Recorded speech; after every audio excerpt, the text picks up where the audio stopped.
So hello everyone, I hope आप सब अच्छे होंगे। एंड आज की क्लास में हम आपका चैप्टर नंबर 4 करने जा रहे हैं, ठीक है, जिसका नाम इंटरनेशनल ऑर्गेनाइजेशन है।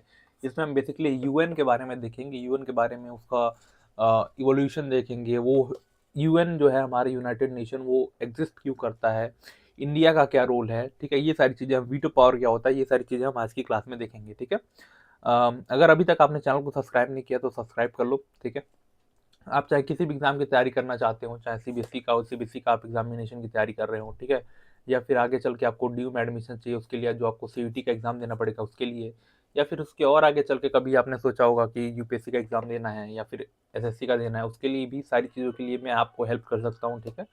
तो आपको सिंपली क्या करना है, चैनल को सब्सक्राइब कर लेना है। अगर कोई भी क्वेरी है, किसी भी चीज़ से रिलेटेड क्वेरी है, तो बेसिक सिंपली हमारा जो डिस्क्रिप्शन में लिंक है हमारे इंस्टाग्राम का, एक्स का या फिर टेलीग्राम का, कहीं भी आप हमें मैसेज कर सकते हो, ठीक है। तो आज का चैप्टर है जो है ये थोड़ा सा इंपॉर्टेंट इसलिए होने वाला है क्योंकि बोर्ड्स में आपके इसी से 5-6 नंबर के क्वेश्चन आते हैं, ठीक है। एक लॉन्ग क्वेश्चन इसी से डायरेक्टली आता है, कई बार कई सेट में आ चुका है, तो इसलिए इस चैप्टर को इग्नोर करना बहुत बड़ी गलती होगी, ठीक है। तो थोड़ा सा मैं ओवरव्यू दे देता हूँ इसका, ठीक है। देखो, यूएन क्या है, ठीक है, इंटरनेशनल ऑर्गेनाइजेशन क्या है, इंटरनेशनल ऑर्गेनाइजेशन, ठीक है, जिसको हम क्या बोलते हैं, जिसको हम बोलते हैं यूएन, ठीक है, यूनाइटेड नेशन, ठीक है। आज के चैप्टर में हम ये देखेंगे कि ये एग्जिस्ट क्यों करता है, वाई, ठीक है, एग्जिस्ट क्यों करता है। मैं थोड़ा सा रफली बता देता हूँ। तो ये एग्जिस्ट क्यों करता है, इसके 3 मेन इंपॉर्टेंट रीजन है। डेवलपमेंट, मतलब सारी कंट्रीज की ग्रोथ कैसे हो सके, सोशल इकोनॉमिकल ग्रोथ कैसे हो सके, उसके लिए बना है कि वो देखता है कि किस कंट्री की ग्रोथ कितनी है और हम कैसे हेल्प कर सकते हैं उसको। दूसरा इसका रीजन है, दूसरा to promote peace, promote peace. और इसका तीसरा रीजन है to tackle global challenges, global challenges. For example global warming कोई एक ऐसा चैलेंज नहीं है कि कोई एक कंट्री मिलकर उसको टैकल कर लेगी। ग्लोबल वार्मिंग एक ऐसा चैलेंज है जिसको पूरी कंट्रीज, अगर सारी कंट्रीज एक साथ आके टैकल करेंगी तभी वो सही हो पाएगा, ठीक है। तो ऐसे चैलेंजेस जिस पे पूरा ग्लोब, मतलब पूरी कंट्री इन्वॉल्व होती हैं, वहां पे क्या काम आता है, यूएन काम आता है। यूएन एज अ पोडियम काम करता है, एज अ स्टेज प्रोवाइड करता है जहाँ पे सारी कंट्रीज आके जो ग्लोबल लेवल पे चैलेंजेस है उसको टैकल कर पाए, राइट। अब दूसरा हम इसमें देखेंगे कि ये इंपॉर्टेंट की है, वाई इट इज इंपॉर्टेंट, ठीक है, वाई इट इज इंपॉर्टेंट, ठीक है। चैलेंजेस हम इसके देखेंगे, चैलेंजेस हम इसके देखेंगे, ठीक है। और क्या हम देखेंगे, और हम देखेंगे इसका इवोल्यूशन, इवोल्यूशन ऑफ यूएन, ठीक है। और भी कुछ हमको देखना है, और भी कुछ हमें देखना है, प्रिंसिपल ऑर्गन्स देखेंगे,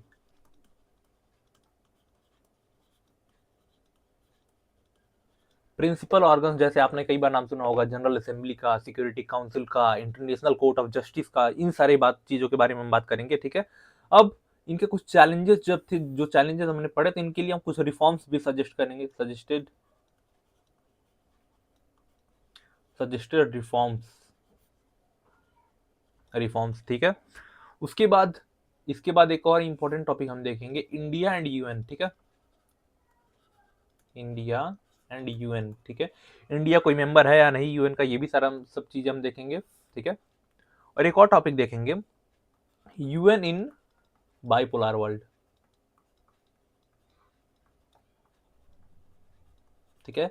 अब बाइपोलर वर्ल्ड का क्या मतलब था, इसको मुझे समझाने की जरूरत नहीं है, मैंने चैप्टर नंबर 1 में बहुत अच्छे से इसको समझाया हुआ है, ठीक है। Wait, sorry. तो यूएन एंड इट्स ऑर्गेनाइजेशन के बारे में हम बात कर रहे थे, ठीक है। जो हमारा इंटरनेशनल ऑर्गेनाइजेशन है इसको हम क्या बोलते हैं, यूनाइटेड नेशन बोलते हैं, शॉर्ट फॉर्म में यूएन बोलते हैं, ठीक है। अब इंटरनेशनल ऑर्गेनाइजेशन क्यों चाहिए, ठीक है, इंटरनेशनल ऑर्गेनाइजेशन हमें क्यों चाहिए, इसके बहुत सारे रीजन है, इसमें से 2-3 रीजन हम आज देखने वाले हैं। पहला रीजन, दुनिया में कुछ चैलेंजेस है, जैसे कंट्रीज बोलती हैं हम कॉपरेट करेंगे एक दूसरे के साथ, बट कॉपरेशन में एंड एक्चुअल कॉपरेशन में डिफरेंस है। मतलब इंडिया पाकिस्तान बोलते हैं कि हम कॉपरेट करके रहेंगे, बट क्या एक्चुअली में वो कॉपरेट करते हैं, नहीं कॉपरेट करते हैं, ठीक है। इसी चीज को टैकल करने के लिए, ठीक है, इसी चीज को टैकल करने के लिए हमारे पास यूएन होता है। UN can produce ideas about how to cooperate. UN हमें बताता है कि कोऑपरेट कैसे करना है। अगर इंडिया को कोऑपरेट करना है पाकिस्तान के साथ तो इंडिया कैसे करेगा, पाकिस्तान को कोऑपरेट करना है तो पाकिस्तान कैसे करेगा, ठीक है। Nation can recognise their needs of cooperation but can not always agree on how best to do so, how to share cost of cooperation, ठीक है। देखो सारे नेशन ने बोलते हैं कि हम कोऑपरेट करेंगे, ठीक है। सब नेशन एक दूसरे से बोलते हैं हम कोऑपरेट करने के लिए तैयार हैं, ठीक है। जब इंडिया में पहलगाम अटैक हुआ था तो पाकिस्तान बोला था कि हम कोऑपरेट करने के लिए तैयार हैं, बट क्या एक्चुअल कोऑपरेशन करते हैं लोग? नहीं करते हैं, ठीक है। तो इसी चीज को टैकल करने के लिए हमने यूएन बनाया है, एक ऐसा इंटरनेशनल ऑर्गेनाइजेशन जिसकी सारी कंट्रीज मेंबर हैं और उसकी बात को सारी कंट्रीज मानती हैं। इसको हम डिबेट बाद में करेंगे कि मानती हैं या नहीं, बट अभी आप समझ लो कि मानती हैं, ठीक है। यूएन कैन प्रोवाइड मैकेनिज्म और to be move involve to help members, ठीक है। यूएन के पास इतने सारे मेंबर्स हैं, उनमें से कोई ना कोई आ जाता है मीडिएट करने के लिए, बताने के लिए। यूएन की कई बॉडीज हैं जो मीडिएट करने आ जाती हैं। जैसे इंडिया और पाकिस्तान के बीच में जो इंडस वाटर ट्रीटी हुई थी, यूएन की एक वर्ल्ड बैंक है, ठीक है। वर्ल्ड बैंक है, उसने कराया था मीडिएट, ठीक है। अब मान लो जब कॉपरेट करेंगी दोनों कंट्रीज तो जो बेनिफिट है उसका कॉपरेशन का वो फेयरली डिवाइड हो सके उस पर भी नजर रखता है ये, ठीक है। यूएन का रोल क्या होता है, आई होप आपको समझ में आ गया, ठीक है। अब पोस्ट कोल्ड वॉर चैलेंज, ठीक है। अब मैं थोड़ा सा इसको अभी डिटेल में बात करूंगा। इसके लिए सबसे पहले आपको इंपॉर्टेंट क्यों है, पहला वॉर एंड पीस में हेल्प करता है। वॉर एंड पीस क्या, जब कहीं भी वॉर हो रही हो, ठीक है, किसी भी दो कंट्रीज में वॉर हो रही हो तो यूएन आके वहां पे हेल्प करता है लोगों को, उनके जो वो है, ठीक है, उनको जो चैलेंजेस है उनको टैकल करने के लिए, ठीक है। Help start to resolve their problem peacefully, कि कैसे वो लोग जितने भी वो है, ठीक है, उनके जितने भी दिक्कतें हैं उनको कैसे रिजॉल्व किया जा सकता है पीसफुली, वो हमारा यूएन हेल्प करता है उसमें, ठीक है। कॉपरेशन के लिए हेल्प करता है। पहला क्या है, हमें इंपॉर्टेंट क्यों है, peace and war and peace में हेल्प करता है हमें। दूसरा कॉपरेशन में हेल्प करता है, ठीक है, दूसरा कॉपरेशन में हेल्प करता है, ठीक है। जैसे हमने अभी बताया कि सारी कंट्रीज कॉपरेशन करती हैं, बट क्या है वो एक्चुअल कॉपरेशन है, नहीं है, ठीक है। हर कंट्री अपने बेनिफिट के हिसाब से काम करना चाहती है, तो यूएन इसी में आके हेल्प करता है हमें, ठीक है। यूएन हमें हेल्प करता है to make better living condition for human beings, ठीक है। Play major role in exploring cooperation among various countries, ठीक है। और तीसरा इसका चैलेंज वो है, ठीक है, तीसरा इसका वो है, वर्क है कि जो ग्लोबल चैलेंजेस है, जैसे टेररिज्म हो गया, क्या जैसे जैसे टेररिज्म हो गया, जैसे ग्लोबल वार्मिंग हो गया, ये सारे जो चैलेंजेस हैं ये ऐसे चैलेंजेस नहीं है कि कोई एक कंट्री उठेगी और बोलेगी कि हाँ मैं ये टेररिज्म खत्म कर दूंगा, हाँ मैं ये ग्लोबल वार्मिंग खत्म कर दूंगा। ऐसे चैलेंजेस नहीं है ये। ऐसे चैलेंजेस हैं जहाँ पे सारी कंट्रीज को एक साथ आना पड़ेगा, तब जाके क्या होगा, तब जाके इन सब चीजों को टैकल कर पाएंगे हम। एंड वो सबको एक साथ ले आने का काम कौन करता है, यूएन करता है, ठीक है। यूएन एक ऐसा स्टेज है जहाँ पे सारी कंट्रीज आके कॉपरेट करती हैं, कॉपरेट नहीं एक्चुअल कॉपरेट करती हैं, एक्चुअली कॉपरेट करती हैं, एक्चुअल कॉपरेशन होता है यहाँ पे, ठीक है। समझ में आई बात। अभी इवोल्यूशन ऑफ यूएन हम देखते हैं कि यूएन कैसे बना। देखो फर्स्ट वर्ल्ड वॉर हुआ, ठीक है, फर्स्ट वर्ल्ड वॉर हुआ, ठीक है, क्या हुआ, फर्स्ट वर्ल्ड वॉर हुआ, ठीक है, फर्स्ट वर्ल्ड वॉर हुआ।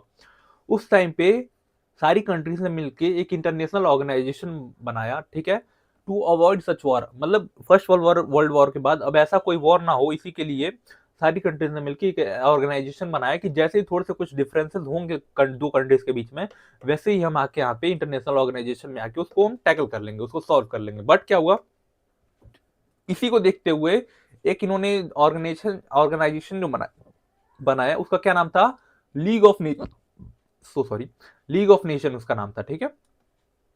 अब फर्स्ट वर्ल्ड वॉर एंड होता है उसके 20 साल बाद ही 1939 से लेके 1945 तक सेकेंड वर्ल्ड वॉर हो जाता है, ठीक है। लीग का फेलियर निकल के आता है यहाँ पे कि जो हमने स्टैब्लिश किया था, जो हमने इंटरनेशनल ऑर्गेनाइजेशन स्टैब्लिश किया था टू अवॉइड सच वॉर्स, वो फेल है। मतलब सेकेंड वर्ल्ड वॉर हो ही गया तो वो उसका फेलियर था।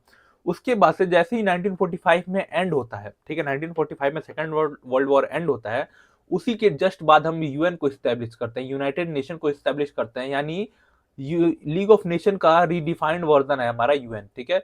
1945 में as a successor of league of nation निकल के आता है, ठीक है। कौन निकल के आता है, यूएन, ठीक है। अब यूनाइटेड नेशन सेटअप होता है through signing off UN charter, जिसमें इनिशियली 51 मेंबर्स होते हैं। आज के टाइम पे 192 मेंबर्स हैं, 192 मेंबर्स हैं, ठीक है। आज लगभग सारे कंट्रीज इसकी मेंबर हैं, ठीक है। इसके दो ऑब्जेक्टिव रखे जाते हैं, ठीक है। दो ऑब्जेक्टिव रखे जाते हैं। पहला ऑब्जेक्टिव क्या होता है, जब ये बनता है तब पहला ऑब्जेक्टिव होता है to prevent international conflict and facilitate cooperation among states, ठीक है। मतलब कहीं भी किसी भी दो देशों के बीच में अगर कॉन्फ्लिक्ट हो रहा होगा, उसको हमें बचा के रखना है कि कॉन्फ्लिक्ट ना हो, उनके जो भी इशू हैं वो पीसफुली सॉल्व हो जाए, ठीक है। एंड कॉपरेशन को हम फैसिलिटेट करेंगे, कॉपरेशन बढ़ाएंगे सारी सारी कंट्रीज के बीच में, ठीक है। पहला इसका ऑब्जेक्टिव ये होता है। एंड दूसरा इसका ऑब्जेक्टिव होता है कि जो भी इशू होते हैं, ठीक है, जो भी दो इशू होते हैं वो किस वजह से होते हैं, सोशल बैकवर्डनेस की वजह से होते हैं, इकोनॉमिकल बैकवर्डनेस की वजह से होते हैं। फॉर एग्जांपल मैं बताऊं, इंडिया और पाकिस्तान में जितने भी इशू हैं वो किस वजह से है। अगर पाकिस्तान के लोग पढ़े लिखे हो जाएंगे, उनके पास अच्छे रोजगार होंगे, सोशली अपलिफ्ट कर दिए जाएंगे, इकोनॉमिकली उनके स्ट्रांग हो जाएंगे, तो क्या वो इंडिया से लड़ने आएंगे? नहीं लड़ने आएंगे। क्यों? क्योंकि उनके पास उतना टाइम नहीं रहेगा उतना उल्टा सीधा सोचने का, वो लोग अपने में बिजी रहेंगे, हम अपने में बिजी रहेंगे। तो जितने भी कॉन्फ्लिक्ट होते हैं, आप कभी भी नहीं देखोगे कि जो यूरोप का कोई ऐसा आदमी है या फिर यूएस का कोई ऐसा आदमी है वो आके टेररिज्म फैला रहा है, कभी नहीं फैलाता वो। क्यों? क्योंकि उनके पास अपना रहने के लिए है, खाने के लिए है, जीने के लिए सब, वो स्ट्रांग है, हर तरीके से स्ट्रांग है, तो उनको कोई ज्यादा इतना मैटर करता नहीं है, ठीक है, दूसरे देशों में इंटरफेयर करना। बट जो ऐसी जो कंट्रीज होती हैं जहाँ पे इकोनॉमी बहुत डाउन है, जहाँ पे सोशल कंडीशन बहुत घटिया है, वहाँ के लोगों के लिए, लोगों के पास रहने के लिए बेसिक नेसेसिटी नहीं है, बेसिक फैसिलिटीज नहीं है, वहाँ के लोग क्या करते हैं, वहाँ के लोग टेररिज्म फैलाते हैं, उन लोगों की वजह से कॉन्फ्लिक्ट होता है, ठीक है। तो पहला इसका ऑब्जेक्टिव था कि हम इंटरनेशनल कॉन्फ्लिक्ट को रिजॉल्व करेंगे, ठीक है, इंटरनेशनल कॉन्फ्लिक्ट को रिजॉल्व करेंगे जहां पे भी होगा।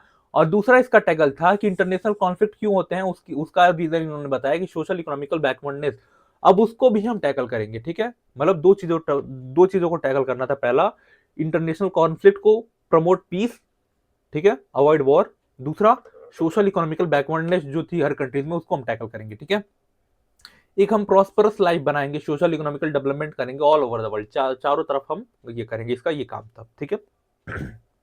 चलो, अब की फैक्ट्स के कुछ फैक्ट्स के बारे में हम देख लेते हैं। यहाँ पे यूएन में 293 मेंबर्स हैं आज के टाइम प्रेजेंट में। 2011 के अकॉर्डिंग कितने मेंबर्स हैं? 293 मेंबर्स हैं, ठीक है।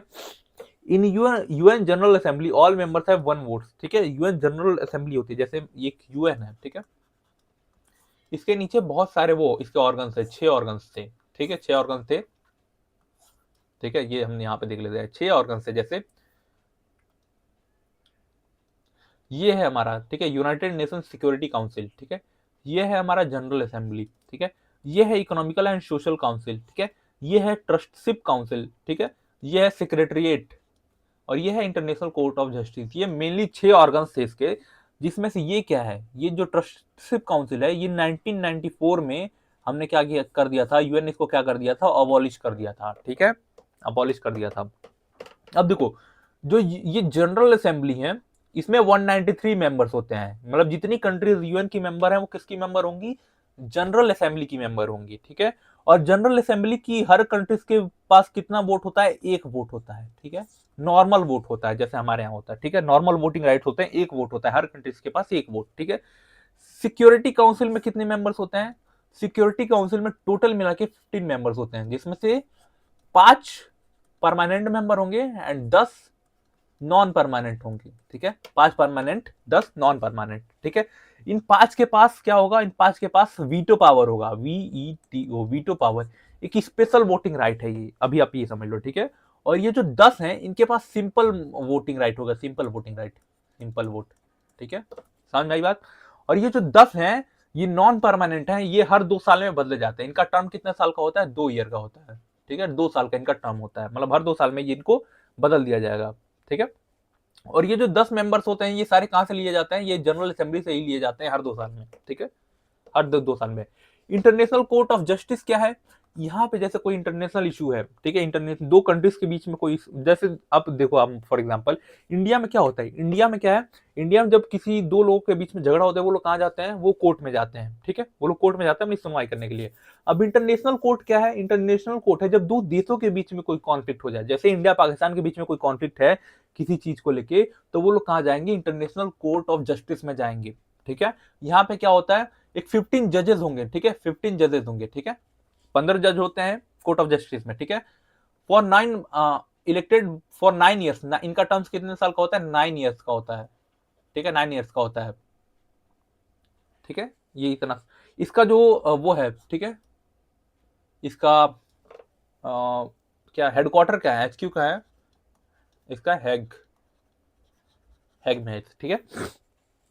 अब देखो, आप जितने भी ये सारी सुनते हो ना, जैसे United nation children investment fund, UNICEF, ये सारे किसके पार्ट होते हैं? ये सारी एजेंसीज हैं जो इनके अंडर में आते हैं। जैसे जैसे ये देखो, UNEP, ठीक है, यूनाइटेड नेशन इन्वायरमेंट प्रोग्राम, ठीक है, यूनिसेफ, ठीक है, चिल्ड्रंस फंड जो आता है, UNHRC, United nation human right commission, ये किसके अंडर में आता है? ये सारी एजेंसीज होती हैं।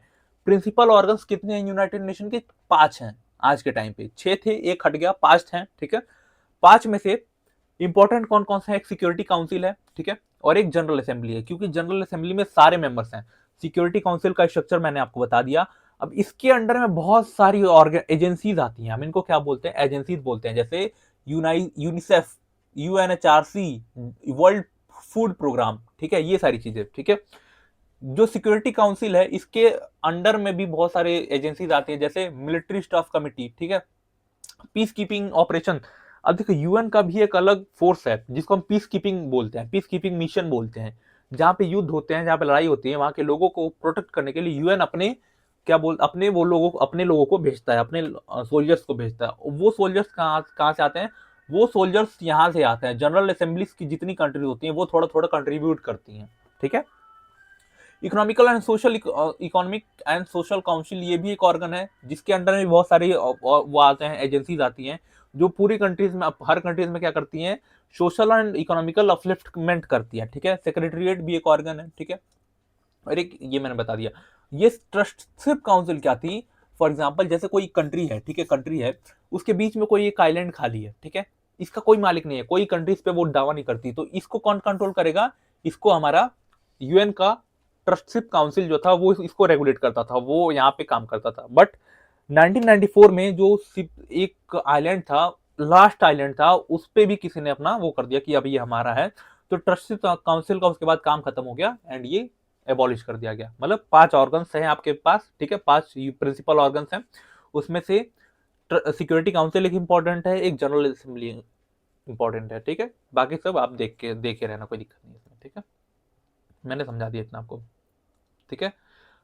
ये भी मैंने बता दिया, 5 परमानेंट होते हैं, 10 नॉन परमानेंट होते हैं। परमानेंट मेंबर्स के पास वीटो पावर होती है, बिकॉज दे इमर्ज। अब वीटो पावर क्यों होती है इनके पास, ये भी देख लो, क्योंकि ये सारी कंट्रीज वही कंट्रीज हैं जो सेकेंड वर्ल्ड वॉर के बाद विनर निकल के आई थी, ठीक है। जैसे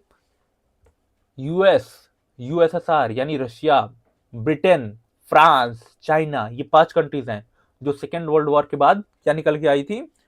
सेकेंड वर्ल्ड वॉर के बाद ये निकल के आई थी विक्ट्री।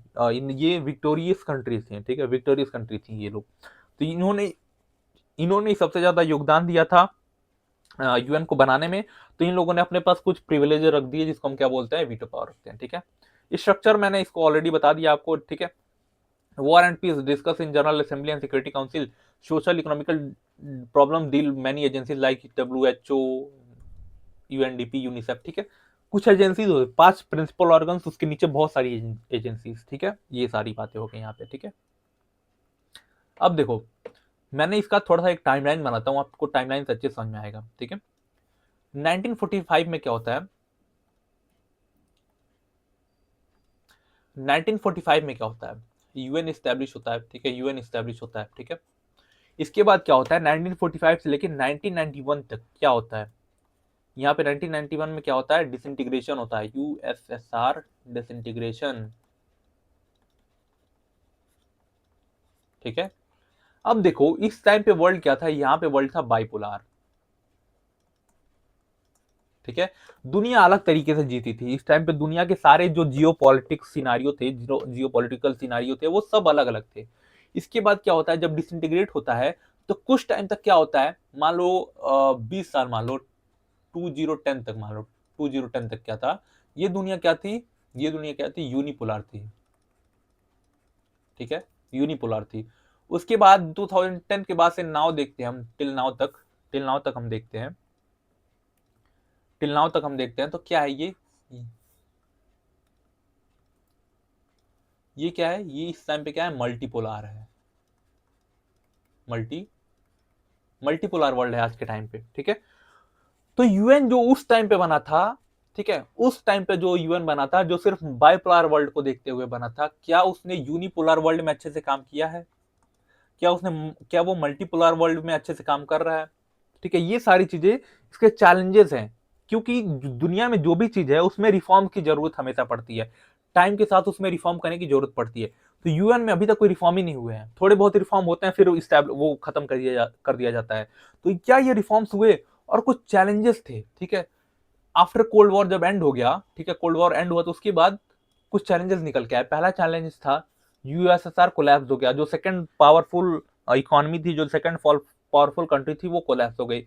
यूएस सिर्फ एक स्ट्रॉन्ग सुपर पावर बचा। अब यूएस क्या करेगा, इसके पास पूरी पावर है तो वो क्या करने की कोशिश करेगा, यूएन को डोमिनेट करेगा, यूएन को डोमिनेट करने की कोशिश करेगा, ठीक है। यूएस और रशिया थे, इन दोनों के बीच में रिलेशन ज्यादा कोऑपरेटिव होने लगे, क्योंकि अभी तक क्या था, अभी तक दोनों के बीच में क्या चल रही थी, आर्म्स रेस चल रही थी कि कौन कंट्रीज के पास ज्यादा पावर है। बट अब जब यूएसआर कोलैप्स हो गया तो रशिया और यूएस के बीच में ज्यादा कोऑपरेशन धीरे धीरे आने लगी, ठीक है। चौथा जो चेंजेस आया, वो चेंजेस आया चाइना और इंडिया और सारी इकोनॉमी जो थी वो फास्टेस्ट ग्रोइंग इकोनॉमी बनने लगी, बहुत जल्दी ग्रो करने लगी, ठीक है। पांचवी जो वो आया, ठीक है, चेंजेस आए कोल्ड वॉर के बाद, यूएन में बहुत सारी और कंट्रीज ने ज्वाइन किया जो अभी अभी इंडिपेंडेंट हुई थी, ठीक है। और छठा जो चेंजेस आया उस वो क्या आया कि बहुत सारी कंट्रीज में अलग अलग तरह के चैलेंजेस निकल के आए, जैसे genocide, civil war, ethnic terrorism, climate change. ये सारे जो चैलेंजेस थे उस टाइम पे दुनिया में ये सब चैलेंजेस नहीं होते थे। बट जैसे ही वर्ल्ड वॉर टू एंड होता है, तो वर्ल्ड वॉर टू एंड होता है और वर्ल्ड वॉर टू बोल रहा हूँ, सॉरी, जैसे यूएसएसआर कोलैप्स होता है उसके बाद से आपने भी देखा था कि यूएसएसआर की कुछ कंट्रीज थी, जैसे जॉर्जिया, अजरबैजान और अर्मेनिया, इन सब के बीच में क्या होता है, बहुत ज्यादा सिविल वॉर स्टार्ट हो जाती है, कंट्रीज के बीच में सिविल वॉर स्टार्ट हो जाती है, जेनोसाइड होता है, क्लाइमेट में चेंजेस आते हैं। तो क्या कंट्री, ये जो यूएन था हमारा, वो क्या ऐसी सारी जो प्रॉब्लम्स थी उसको टैकल करने के लिए बना था, इतना स्ट्रांग था? ये नहीं था, ठीक है। अब देखो, यूएन इन यूनिपोलर वर्ल्ड, ठीक है।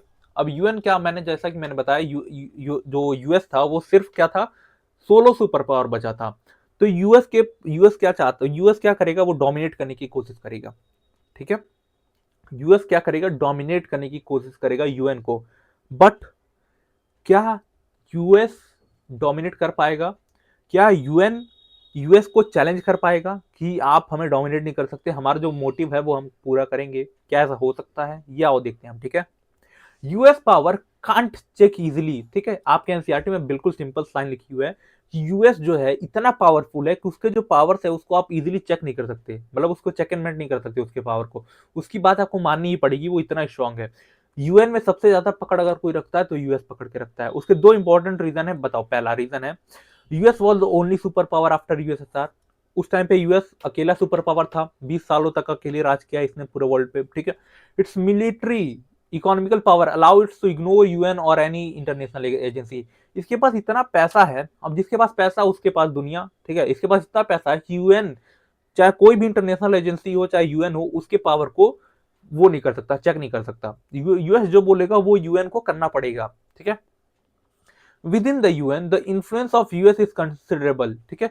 यूएन में भी यूएस का बहुत ज्यादा पावर है, पावरफुल वो है, ठीक है, इन्फ्लुएंस है। पहला क्यों पहला है, इन्फ्लुएंस क्यों है पहला, इसका रीजन है कि जो यूएन का है, यूएन कैसे चलता है। अब देखो यूएन का जो है ना, यूएन कैसे चलता है, ये ऐसे चलता है कि जितनी इसकी मेंबर्स कंट्रीज हैं उसमें कुछ कुछ पैसा अपना डालती हैं ताकि ये चल पाए, अपना इफेक्टिव काम कर पाए, ठीक है।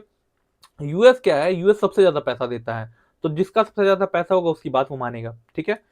यूएन की जो फिजिकल, यूएन कहाँ है, यूएन कहाँ पे लोकेटेड है, यूएन की जो हेडक्वार्टर है वो कहाँ पे लोकेटेड है, यूएस में ही लोकेटेड है, ठीक है। यूएन नेशनल्स इन यूएन ब्यूरोक्रेसी, ठीक है। यूएन के यूनाइटेड यूएस के नेशनल्स हैं, यूएस। अब देखो जो यूएन की ब्यूरोक्रेसी है, यानी यूएन में जो लोग काम करते हैं उसमें से ज्यादातर लोग यूएस को बिलोंग करते हैं, ठीक है। तो वो लोग अपना, नॉर्मल सी बात है कि अपनी कंट्रीज का फेवर लेंगे, ठीक है। Veto ensure that consumption at degree of law core is not general, ठीक है। यूएस के पास वीटो पावर भी है, तो यूएस हमेशा ये चाहेगा कि क्या होगा, यूएस ऐसा हमेशा चाहेगा कि और कोई कंट्रीज पावर ना गेन कर पाए यूएन में, तो हमारा ही एक राज सिक्का चलता है, ठीक है। अब देखो, सेकेंड वर्ल्ड वॉर के बाद दो तरह के रिफॉर्म सजेस्ट किए गए, ये इंपॉर्टेंट है, ठीक है, इसको स्टार मार्क करके रख लो, ठीक है। दो तरह के रिफॉर्म सजेस्ट किए गए। पहला रिफॉर्म था उसके स्ट्रक्चर में, जो हमें अभी हमने देखे ना प्रिंसिपल ऑर्गन्स, उसमें जो सिक्योरिटी काउंसिल थी उसमें 10 नॉन परमानेंट और 5 परमानेंट मेंबर होते थे, उसमें उसकी स्ट्रक्चर में और उसके प्रोसेस में कि वो कैसे काम करेगा, इसमें पहला रिफॉर्म इसमें सजेस्ट किया गया।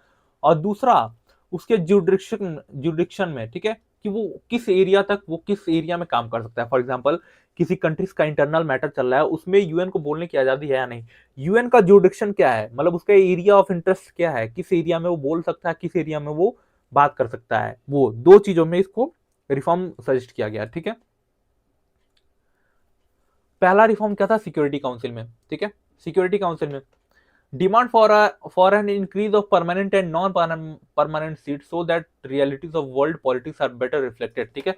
अब देखो सिक्योरिटी काउंसिल में रिफॉर्म्स क्यों सजेस्ट किए गए, इसलिए सजेस्ट किए गए ताकि जो परमानेंट मेंबर हैं और जो नॉन परमानेंट मेंबर हैं इन दोनों की सीट बढ़ाई जा सके। अभी तक जो 15 है उसको बढ़ा के 20-25 किया जा सके।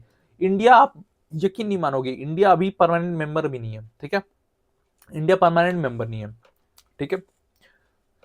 देखो अब ये प्रपोजल रखा गया है कि जो एशियन कंट्रीज हैं, जो अफ्रीकन कंट्रीज हैं और जो साउथ अफ्रीकन अमेरिकन कंट्रीज हैं, इनका जो वो है ना, इनका जो सीट है वो बढ़ाया जाए सिक्योरिटी काउंसिल में, ठीक है। इंडिया एक सुपर पावर निकल के आया है। आप देखोगे बहुत सारी और कंट्रीज हैं, जैसे जापान है, जैसे साउथ कोरिया है, नॉर्थ कोरिया है, सॉरी साउथ कोरिया है, ये सारी कंट्रीज क्या है, एक एक जर्मनी है, ये सारी कंट्रीज क्या है, पावर सुपर पावर निकल के आई हैं इस टाइम पे। तो इनका मानना है कि जो सिक्योरिटी काउंसिल की सीट है उसको बढ़ाया जाना चाहिए, ठीक है। और वहीं दूसरी कंट्रीज जो है, जो उसकी परमानेंट मेंबर हैं, वो चाहती हैं कि अगर आपको परमानेंट सीट चाहिए तो हम भी चाहते हैं कि जो यूएन का बजटरी प्रोसेस है, यानी जिसमें हम जो जो हम पैसा लगाते हैं उसमें भी चेंजेस आए, ठीक है। अब अब देखो, जैसे ये हम मैंने बजट लगा रखा है, जो जैसे यूएस है वो क्या करता है, 22% कंट्रीब्यूट करता है, पूरे जो बजट है यूएन का उसमें से 22% कंट्रीब्यूशन किसका है, यूएस का है। फिर जापान का, वो चाइना का है, फिर जापान का है, फिर Germany, UK, France, Italy, Brazil, Canada, Russia, उसके बाद आप देखोगे 21 पे हमारा इंडिया है, ठीक है, 0.8% कंट्रीब्यूशन करता है। तो ये लोग बोलते हैं कि जब आपको परमानेंट सीट में चाहिए, जब आपको सिक्योरिटी काउंसिल में रिफॉर्म चाहिए, तो हमें भी इस प्रोसेस में वो चाहिए। हम सबसे ज्यादा पैसा लगा रहे हैं तो सबको इक्वल पैसा लगाने की जरूरत है यहाँ पे, ठीक है, इसकी बात होती है यहाँ पे, ठीक है। अब दूसरा क्या है, दूसरा रिफॉर्म्स विद इन द जुडिक्शन, ठीक है। अब देखो जुडिक्शन का मतलब होता है कुछ कंट्रीज चाहती हैं कि यूएन जो है वो सिर्फ और सिर्फ अपना रोल क्या इसमें करे, रोल अपना वो करे पीस स्टैब्लिश करने में, ठीक है। उसका रोल क्या है, यूएन का रोल क्या है, सिर्फ पीस स्टैब्लिश करना। और कुछ कंट्रीज जो चाहती हैं कि यूएन वॉर अगर किसी दो कंट्रीज के बीच में हो रही हो तो वो वॉर में ना कूदे, उसको वॉर से लेना देना नहीं होना चाहिए, उसको सिर्फ डेवलपमेंट एंड ह्यूमैनिटेरियन वर्क से रिलेटेड काम करना चाहिए, ठीक है। यानी दुनिया में लोगों को कैसे हम तरक्की दे सकते हैं उस पर काम करना चाहिए, ठीक है। दो कंट्रीज, मतलब दो कंट्रीज जैसे इजराइल है, उसका ये मानना है, ठीक है, कि यूएन जो है अगर मैं किसी को मार रहा हूं तो यूएन उसमें ना दखल देना है, वो सिर्फ अपना ह्यूमैनिटेरियन काम संभाले, कि अगर वहां पे खाने की तंगी आ गई तो खाना भिजवाना, वहां पे किसी को मेडिकल फैसिलिटीज लगाना, ये सारी चीजें। और कुछ कंट्रीज होती हैं जो ये मानती हैं कि अगर किसी दो कंट्रीज के बीच में वॉर हो रही हो तो यूएन एक इंपॉर्टेंट रोल प्ले करेगा, ठीक है, समझ में आई बात आपको, ठीक है। अब देखो 1992 में असेंबली ने कुछ रिजोल्यूशन एक्सेप्ट किए, जैसे उसने माना जनरल असेंबली ने कि जो सिक्योरिटी काउंसिल है वो अब वर्ल्ड को रिप्रेजेंट नहीं करता, मतलब अब उसमें कुछ कंट्रीज का ही डोमिनेशन रह गया है, ठीक है। रिफ्लेक्ट ओनली वेस्टर्न वैल्यूज, उसके जो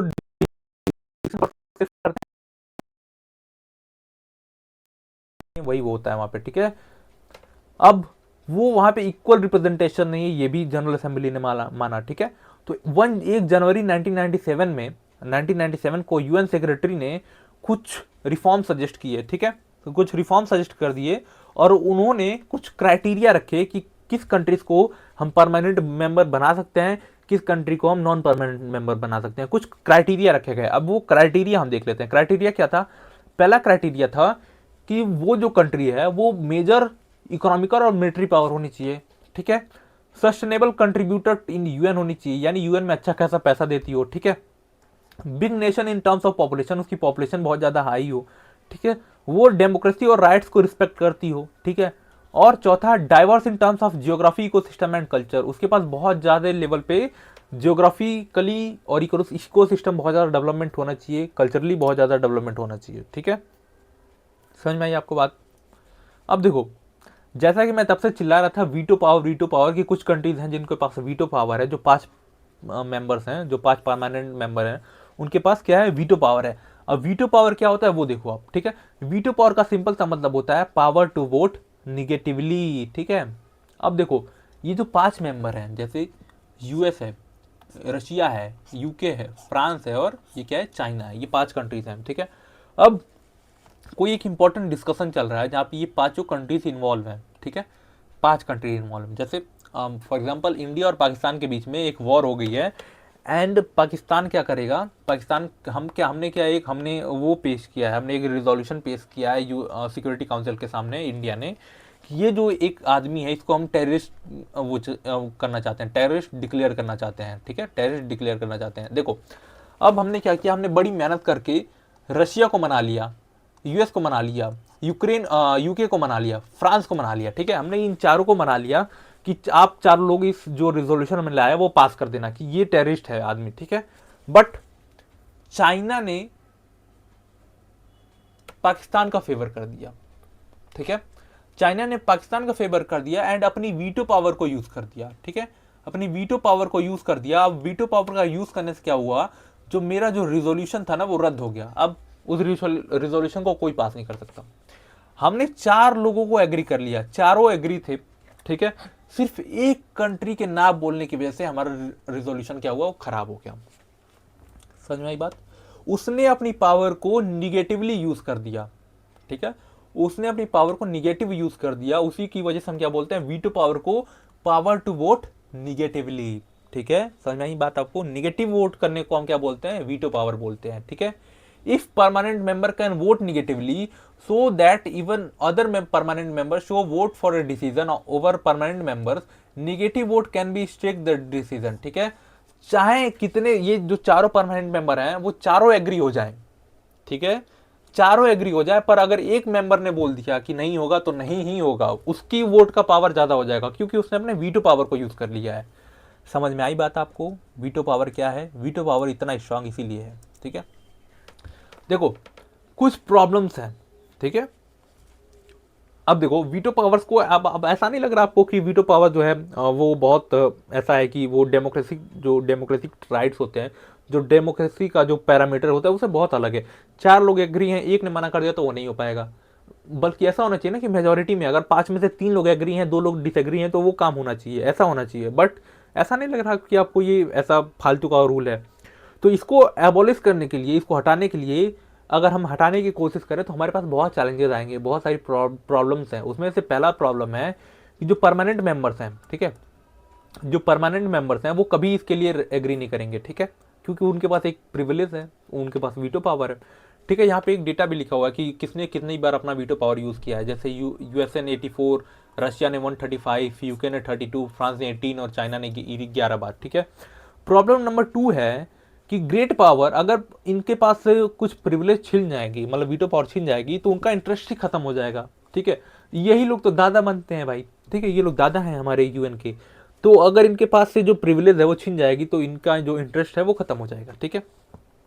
अगर प्रॉब्लम नंबर 3 की बात करो तो जब इन लोगों का इंटरेस्ट खत्म हो जाएगा, ठीक है, तो ये सारी बड़ी कंट्रीज है, बहुत बड़ी बड़ी कंट्रीज है, सबसे ज्यादा पैसा यही सब देती हैं।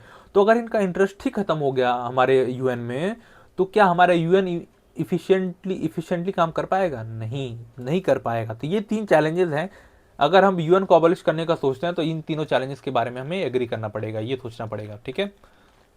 अब देखो, ज्यूरिडिक्शन ऑफ यूएन के बारे में अगर बात करें तो कुछ ज्यूरिडिक्शन हमने तय किए हैं कि जो, जैसे यूएन अगर किस किस कंडीशन में इंटरफेयर करेगा। पहला, हम एक पीस बिल्डिंग कमीशन इस्टेब्लिश करेंगे। फॉर एग्जांपल किसी भी कंट्री में सिविल वॉर हो रहा हो तो हम अपनी फोर्स को वहाँ पे इस्टेब्लिश करेंगे, ठीक है, ताकि वहाँ के लोगों को ज़्यादा दिक्कत ना आ पाए। दूसरा, किसी भी कंट्री में अगर गवर्नमेंट का फेलियर हो जाता है, वहाँ की गवर्नमेंट टूट जाती है, तो उस टाइम पे उस कंट्री की रिस्पॉन्सिबिलिटी यूएन लेगा, ये भी हमने डिसाइड किया, इसका जुडिक्शन है। तीसरा, एक हम ह्यूमन राइट काउंसिल इस्टेब्लिश करेंगे जो कि क्या करेगा, ह्यूमन राइट वायलेशन को वो करेगा, मॉनिटर करेगा, ठीक है। चौथा, agreement to achieve millennium development goals, कुछ डेवलपमेंट जो मिलेनियम का मतलब होता है जो बेसिक गोल्स हैं डेवलपमेंट गोल्स, उसको हम स्टैब्लिश करेंगे, ठीक है। चौथा, पांचवा क्या है, पांचवा काउंटर टेररिज्म, हम टेररिज्म को काउंटर करेंगे, ठीक है। छठा क्या है, क्रिएशन ऑफ डेमोक्रेसी फंड, हम डेमोक्रेसी फंड इकट्ठा करेंगे ताकि हर कंट्रीज में हम डेमोक्रेसी पहुंचा पाएं, जहाँ पे डिक्टेटरशिप है वहाँ पे हम डेमोक्रेसी पहुंचा पाएं, ठीक है। अब देखो यूएन ने क्या किया, इतनी अच्छी अच्छी बातें की, ठीक है, ये सारा अपने जुडिक्शन सेट कर दिया कि ऐसे ऐसी कंडीशन में हम इंटरफेयर करेंगे। बट 2003 में सूडान में एक क्राइसिस होता है, ह्यूमैनिटेरियन क्राइसिस होता है, एंड आप देखोगे कि वहां पे यूएन का बहुत ज्यादा अच्छा रोल नहीं होता है। यूएन बस काम के लिए अपना बोलता है, कुछ काम नहीं करता। तो ये क्या दिखाता है, ये दिखाता है empty promise of international community. International community जो है वो बोलती है, कुछ करती नहीं है, ठीक है। उसने इतना सारा डिसाइड किया बट कुछ किया नहीं उस टाइम पे, ठीक है। अब ये हमारा लास्ट टॉपिक है, आई थिंक ये हमारा लास्ट टॉपिक है, तो चलो इसको देख लेते हैं, इंडिया एंड यूएन के बारे में, ठीक है। India and UN reforms, India भी चाहता है कि रिफॉर्म हो भाई यूएन में, क्यों ना हो, ठीक है। इंडिया अगर रिफॉर्म चाहेगा, इंडिया का रिफॉर्म हो जाएगा तो इंडिया भी एक दिन परमानेंट मेंबर बन जाएगा, ठीक है। इंडिया का मानना है, इंडिया भी सपोर्ट करता है रिस्ट्रक्चरिंग को, यूएन को, ठीक है। पहला पहला क्यों सपोर्ट करता है, major concern about composition of security council which has statics while general assembly expand, ठीक है। अब फॉर एग्जांपल जो जनरल असेंबली है, जितनी भी कंट्रीज इंडिपेंडेंट होकर आई बाद में, वो सब ने जनरल असेंबली ज्वाइन की, यूएन को ज्वाइन किया, बट जनरल असेंबली तो कंसिडर वो होती गई, ठीक है। डेवलप उसका जो है एरिया है वो बढ़ता गया, जनरल असेंबली में मेंबर्स बढ़ते गए, बट सिक्योरिटी काउंसिल में उतने के उतने मेंबर ही हैं, ठीक है। इसकी वजह से क्या होता है, इंडिया ये मानता है कि जो सिक्योरिटी काउंसिल का जो एक ये कैरेक्टर है रिप्रेजेंटेटिव का, उस पर बहुत ज़्यादा दिक्कत है, वो है कि नहीं, उस पर क्वेश्चन मार्क लग जाता है, ठीक है। दूसरा, इंडिया आर्ग्यू करता है that expand council with more representative will enjoy greater support in world community, ठीक है। अब जब सिक्योरिटी काउंसिल में आप सीट बढ़ा दोगे, ठीक है, परमानेंट नॉन परमानेंट सीट बढ़ाओगे, तो उससे क्या होगा, और सारी कंट्रीज का इस पे भरोसा और ज्यादा बढ़ेगा कि सब कंट्रीज यहाँ पे मिलकर डिसीजन लेती हैं, ठीक है। अब council expand from 11 to 15 in 1965 but permanent seat remain same. अब इसको देखते हुए 1965 में जो पहले जो नॉन परमानेंट दोनों मिला के जो 11 मेंबर्स होते थे, बट इसको हमने 15 किया, यूएन ने 15 किया, बट जो परमानेंट मेंबर थे उनकी सीट 5 की 5 ही है, ठीक है। ये समझाइए आप बात आपको, ठीक है। ये सब तो मैंने बस ऐसे ही लिख दिया, बस इसको ऐसे ही पढ़ लेना, ठीक है, क्योंकि आपकी बुक में लिखा हुआ था तो मैंने बता दिया आपको, ठीक है। अब इंडिया का देखो, आई होप आपको याद होगा कि यूएन ने कुछ पैरामीटर सेट किए हुए थे, कुछ क्राइटेरिया बताए थे कि ये कंट्री जो फुलफिल करेंगी उनको हम परमानेंट मेंबर्स के रेस में कंसिडर करेंगे, ठीक है। तो इंडिया के पास क्या है, सेकेंड पॉपुलेटेड कंट्री है, ठीक है, आई होप फर्स्ट होगी आप, ठीक है। Also made regular financial contribution, हम फाइनेंशियल कंट्रीब्यूट भी करते हैं, 22 नंबर पे हम आते हैं यूएन में, आपने देखा होगा। बट हम पैसा तो भले ही कम देते हो, बट हम क्या देते हैं, हम उनके पास ग्रेन्स बहुत पहुंचाते हैं, grains, medical facilities, medical, army, ठीक है। आर्मी वाले हमारे बहुत ज़्यादा वहाँ पे जाते हैं, हम आर्मी के तौर पे बहुत ज़्यादा कंट्रीब्यूट करते हैं, खाना हम बहुत ज़्यादा भिजवाते हैं, ठीक है। लार्जेस्ट डेमोक्रेसी है हमारी, ठीक है, ये भी क्राइटेरिया फुलफिल है। मेजर इकोनॉमिक पावर है, हम ये भी हैं। हम ह्यूमन राइट को रिस्पेक्ट भी करते हैं, हम डेमोक्रेसी को भी रिस्पेक्ट करते हैं, तो हम तो लगभग सारी क्राइटेरिया में फुलफिल करते हैं यूएन के जो पैरामीटर्स हैं उस पर, ठीक है। अब देखो, अब इतनी लड़ाई हो रही है कि सिक्योरिटी काउंसिल में हमें परमानेंट मेंबर चाहिए, मेंबरशिप चाहिए, बट इससे करके मिलेगा क्या, परमानेंट मेंबर अगर आप बन जाते हो तो वो करके आपको मिलता क्या है, ठीक है।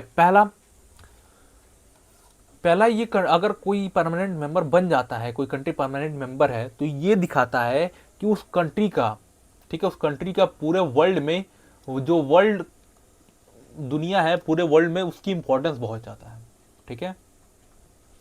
दूसरा, आपकी रिपुटेशन बहुत ज़्यादा बढ़ जाती है, आप बहुत ज़्यादा पावरफुल फील होने लगते हो अंदर से, ठीक है। मोर इन्फ्लुएंशियल हो सकते हो आप अगर आपके पास सिक्योरिटी काउंसिल की परमानेंट सीट है तो, ठीक है।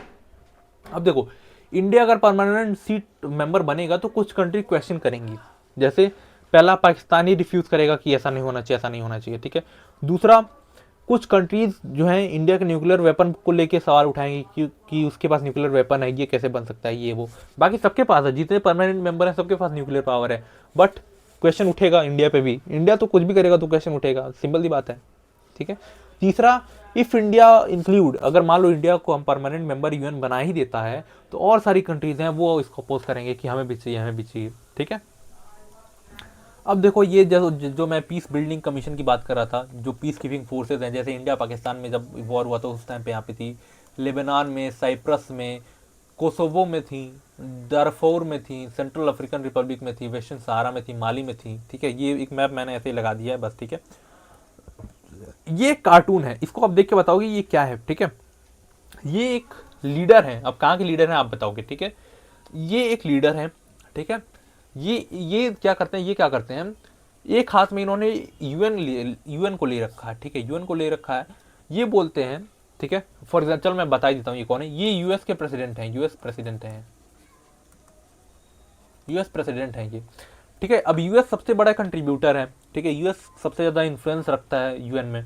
ये क्या करता है, यूएन को ना ऐसा ऑर्गन अपना यूज़ करता है, यूएन को क्या करता है, ऐसा ऑर्गन यूज़ करता है अपना कि किसी भी कंट्रीज को इन्फ्लुएंस करना है ना तो मैं यूएन की तरफ से कर दूंगा, ठीक है। यूएन को मैं बोलूंगा कि उस कंट्री में जाके ये बोलो और वो कर देगा। तो ये बोल रहे हैं कि अगर आपको हमारी बात माननी है तो यूएन जो बोल रहे हैं वो मान लो, अदरवाइज हमारे पास दूसरा ऑप्शन भी है, और वो क्या है, वॉर, ठीक है। यानी यूएस आपको ऐसे जगड़ के रखता है, यूएन से भी उसको इन्फ्लुएंस करता है आपको, और अगर आप यूएन से बात नहीं माने तो फिर वॉर तो है ही उसके पास ऑप्शन, ठीक है। तो आई होप आपको ये लेक्चर अच्छा लगा होगा। लेक्चर खत्म होता है यहाँ पे, ठीक है। And if you like this video, do subscribe our channel. Till then keep learning, keep growing, stay connected. God bless you all. जय हिंद।